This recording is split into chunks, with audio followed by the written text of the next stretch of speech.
പ്രവാചകൻ സല്ലല്ലാഹു അലൈഹി വസല്ലമ തങ്ങളുടെ ഭൃത്യനായിരുന്നു സൗബാൻ റളിയല്ലാഹു അൻഹു. നബി തങ്ങളോട് വല്ലാത്ത സ്നേഹം, വല്ലാത്ത ഇഷ്ടമുള്ള ഒരു സഹാബിയായിരുന്നു അദ്ദേഹം. ഒരിക്കൽ നബി തങ്ങൾ സല്ലല്ലാഹു അലൈഹി വസല്ലം പുറത്തുപോയി വരാൻ അല്പം വൈകുന്നുണ്ട്. ദീർഘനേരമായി തങ്ങളെ കാണാതായ സൗബാൻ റളിയല്ലാഹു അൻഹുവിന് സങ്കടം വന്നു.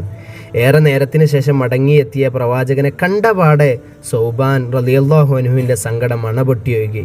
പ്രവാചകൻ സല്ലല്ലാഹു അലൈഹി വസല്ലം ചോദിച്ചു, സൗബാൻ, എന്താണിത്? നീ എന്തിനാണ് കരയുന്നത്?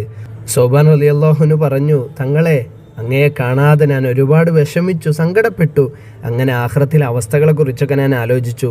നാളെ സ്വർഗീയ ലോകത്ത് അങ്ങ് ഉയർന്ന സ്ഥാനത്തായിരിക്കും, പദവിയിലായിരിക്കും. ഈ സൗബാൻ സ്വർഗത്തിൽ പ്രവേശിച്ചാൽ തന്നെ താഴ്ന്ന പദവിയിലുമായിരിക്കുമല്ലോ പ്രവാചകരെ.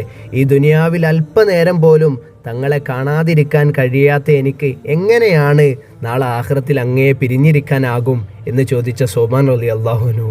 ഇതാണ് പ്രിയമുള്ളവരെ യഥാർത്ഥത്തിൽ ഹുബ്ബുർ റസൂൽ അഥവാ പ്രവാചക സ്നേഹം എന്നുള്ളത്. ആ സൗബാൻ റളിയല്ലാഹു അൻഹുവിൻ്റെ ചോദ്യത്തിന് മറുപടി ആയിട്ടാണ് അല്ലാഹു സുബ്ഹാനഹു വ തആല പരിശുദ്ധ ഖുർആനിൽ ആയത്തിറക്കുന്നത്.